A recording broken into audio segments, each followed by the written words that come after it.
America is trying to play empire. The government is lying to you. We need to get back to focusing on ourselves. These agencies became more powerful than the government itself. End all of these wars. Welcome to the Quest for Clarity podcast. Here is your host, Nolan Denaro. Hello, everybody. Welcome back to another episode of the Quest for Clarity podcast. I'm your host, Nolan Denaro. Thank you so much for joining me today. And as you can see, we got an entire new setup here. We got a new studio, new background. I hope you like it. I think I really do. New camera angle, a bit wider. And I think it'll make for a better viewer experience. And I'm excited for these episodes to continue with this new background. So thank you so much for being here. We got a big episode for you today. Really big episode. Monday, we got to start off with some of the news of the weekend. We got a lot of updates on the Jeffrey Epstein scandal, the continuing disaster, which is the Jeffrey Epstein scandal, and we'll get into that. And we also have some breaking news in regards to that, which I do want to cover as well later on. And just before we get started, I do want to remind you guys, please like and subscribe. I really appreciate it. Also, be sure to follow me on Instagram, Spotify, and X. That means a lot to me. Please go over to those other accounts and make sure to follow for more bonus content. And let's get right into the news. So, just yesterday, which was Sunday, JD Vance did an interview with Fox News where they asked him about a lot of things. They talked about the potential of him running in the future on a Vance Rubio ticket, which we talked about a couple episodes ago and why I wouldn't be a fan of that. But that's not what we're here to talk about today. So, JD Vance, the biggest part of this interview was when they asked him about the Epstein scandal. And they asked him about a couple different things, but he really let his guard down in this interview. And it made for a very interesting moment. So, in the interview, JD Vance basically admits that there is information here that the government knows but isn't releasing to the public. He admits that there are left-wing billionaires and donors and politicians that are heavily implicated in the Jeffrey Epstein scandal. Why don't we just take a look at the clip? On the Epstein issue, what the president has said very clearly, because we've had other meetings about that, is that he wants us to be fully transparent and he wants the credible information out there. So we're working to compile the thousands and thousands of documents that are out there for full transparency. But I have to say, Maria, I laugh at the Democrats who are now all of a sudden so interested in the Epstein files. For 4 years, Joe Biden and the Democrats did absolutely nothing about this story. We know that Jeffrey Epstein had a lot of connections with left-wing politicians and left-wing billionaires, and now President Trump has demanded full transparency from this, and yet somehow the Democrats are attacking him and not the Biden administration, which did nothing for 4 years. So just from that alone, he's basically admitting that there are things that the government knows and that the administration is aware of people who had connections to Jeffrey Epstein, maybe potential clients of Jeffrey Epstein's, people who maybe financed people who financed maybe Jeffrey Epstein's housing, his business life, people who have deep connections to Jeffrey Epstein, that what he says are left-wing people. But we were just told about a month ago in the memo released from Pam Bondi, Kash Patel, and Dan Bongino, that there were no clients, there was no blackmail, and that basically nothing to see here. That's the investigation. Now, we are seeing a further investigation thanks to public outcry. But what JD Vance says here, if he's at all right about that, which he's the vice president, he would probably have access to that type of information, is pretty damning, because that was the exact type of stuff that we were just told didn't exist. We were just told that everything we thought for years, that these powerful people, billionaires, politicians, celebrities, we were told that all the supposed connections that we once thought about didn't exist. There was no blackmail, there was no client list, even though Pam Bondi herself said on Fox News that she had the client list on her desk. Now she tried to walk that back and say she meant the Epstein files in general. When, of course, if you go watch the Fox News clip in which she said that, that's very obviously not what she meant. Unless she's just totally incompetent for an interview. But that's not what she meant. Now, you could potentially say that JD Vance was... There's a couple possibilities. JD Vance either, number one, was kind of letting his guard down and admitting the truth that we all already know.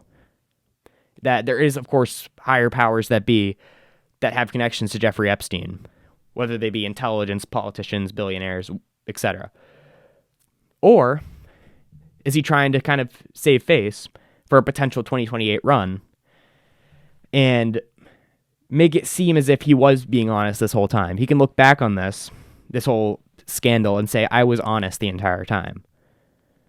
Now, I think it's more that he let his guard down here, because you can see the way he says it. He's just very, like, kind of nonchalant about it.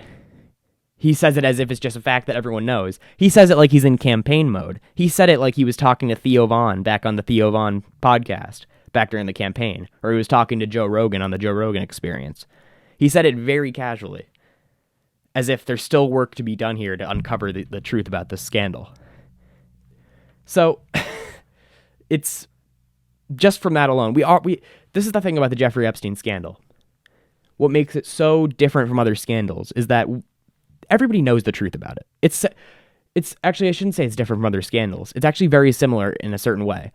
It's similar to JFK, because everyone kind of knows that the official narrative of JFK, the lone shooter, everyone kind of knows that that's not true. There's more to it than just that. There was likely some CIA implications. Lyndon Johnson may have been involved. Alan Dulles may have been involved. The mafia may have been involved. But everyone kind of knows the official narrative isn't true. Yet the government still spews that narrative. And we all kind of know that that's like insulting to the intelligence of the people. That's what's going on now with Jeffrey Epstein. Everybody knows. Everyone's watched documentaries or read a book about this, or even just heard these politicians themselves, the JD Vances and the Kash Patels, go on podcasts over the past few years and talk an awful lot and go into great detail about the truth about Jeffrey Epstein, who he was funded by, who he had connections to, the foreign and domestic intelligence agencies that very likely propped him up.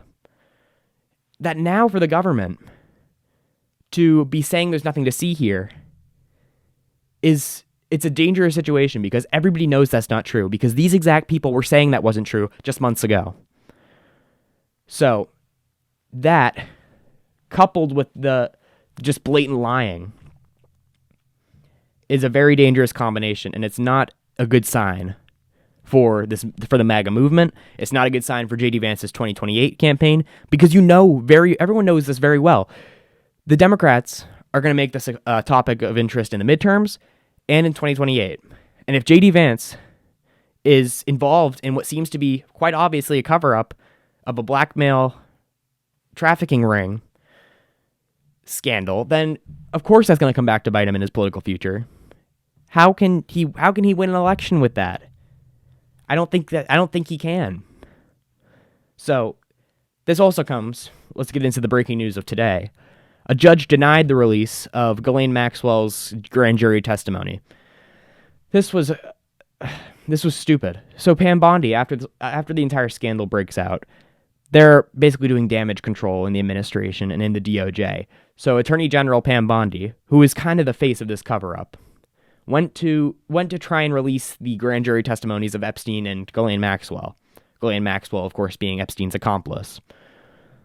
This is not really what anyone's looking for, specifically. So now a judge blocks it, which I have a feeling they knew was going to happen. So they can just say, oh, well, we tried. We're blocked by the powers that be. We can't get this out. This isn't what... They could release everything today. They could, and we know this because they were telling us they were going to for months. Let's just look back at this entire timeline of this scandal. It started off at the beginning of this administration before this. It starts off during the campaign when we're told by JD Vance, Kash Patel, and Pam Bondi, all these surrogates on the campaign, we were told that the minute they get in there, they were going to release stuff that would shock the world. And we know that they may have been overselling. But people like Kash Patel, who were involved in the last Trump administration, which was the administration that Jeffrey Epstein died under, he says that he saw stuff on the inside that was shocking. He worked at the DOJ when Epstein died in federal custody. under Attorney General Bill Barr. So he has been hyping up for 4 years now that he knows something, and that he has information from back then, and he's seen things that will shock everyone to their core. And now the minute he gets in power, there's nothing there, and we should all just shut up and we're all conspiracy theorists for saying the thing he's been saying for 4 years. It's a little too insulting. It's a little bit too ridiculous. And excuse the base for being a little bit pissed off that we were promised all this transparency during the entire campaign, and then the minute they get in power, they suddenly become the swamp. But let's continue the timeline. The administration gets into power, and we have Pam Bondi going on Fox News pretty much every single day and promising incredible transparency, saying, we have the client list on my desk, saying that we're going to release all these names. You're going to see some names that you recognize. It's going to shock the entire system to its core. Then we have the influencer stunt with people like Jack Posobiec and DC Drano and all these different influencers that have been with Trump forever. They bring him into the White House. They hand him a binder that says Epstein Files Phase 1. They walk out of the White House. The press is all there. They show it all to the press. They get in the car, open up the files, and it's nothing new. And it's actually a lot of redacted stuff.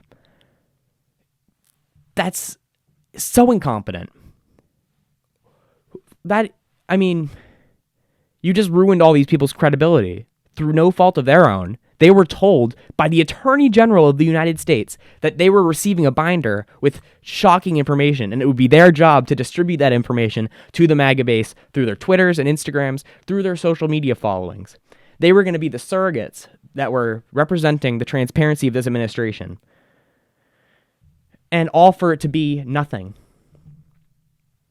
Just that alone is enough for me to just disqualify Pam Bondi as like anything legitimate. Like, it's insulting to the intelligence of the people that have supported Donald Trump and his message for 10 years. And then to be told that that Pam Bondi's doing a great job, and anyone who has anything to say about it, I don't want their support. That's a truth quote from Donald Trump. I don't want their support. But let's continue this timeline. We go later on.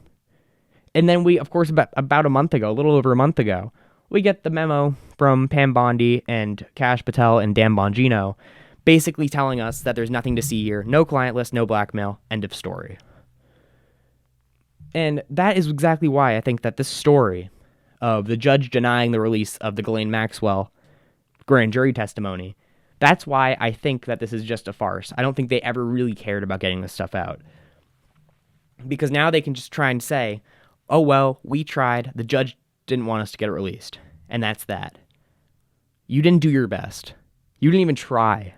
So I don't even want to hear anything about this. I don't want to hear any complaining that the judge denied the release of these files. The grand jury testimony. Because you know all too well that that's not really what we wanted. We want everything released. And you're actively covering it up. You told us every single day, you went on Fox News and told us you had these shocking revelations. And that tomorrow. Well, we've been through about 200 tomorrows at this point. When are we going to get it? How about just come out? I would appreciate it more if you just came out and told us, we're compromised. We can't. Sorry. That's just how it is. This is Washington, D.C. We had all these ideas, and then we were confronted with the reality that we're all compromised. I'd appreciate that a lot more, instead of dragging this out for days on weeks, and slowly petering out any energy that this administration had to get to the truth about any of these scandals. So I think that's probably where I'll end it off for today. Lots of drama with the Epstein scandal. It's upsetting as always. And be sure to stay updated here, and be sure to watch the show for continued updates on the Jeffrey Epstein scandal, as well as, of course, everything else in the news. And, of course, thank you guys so much for watching. Be sure to like and subscribe. Sure to follow me on all my other social medias. And, yeah, thank you guys so much. Have a good day.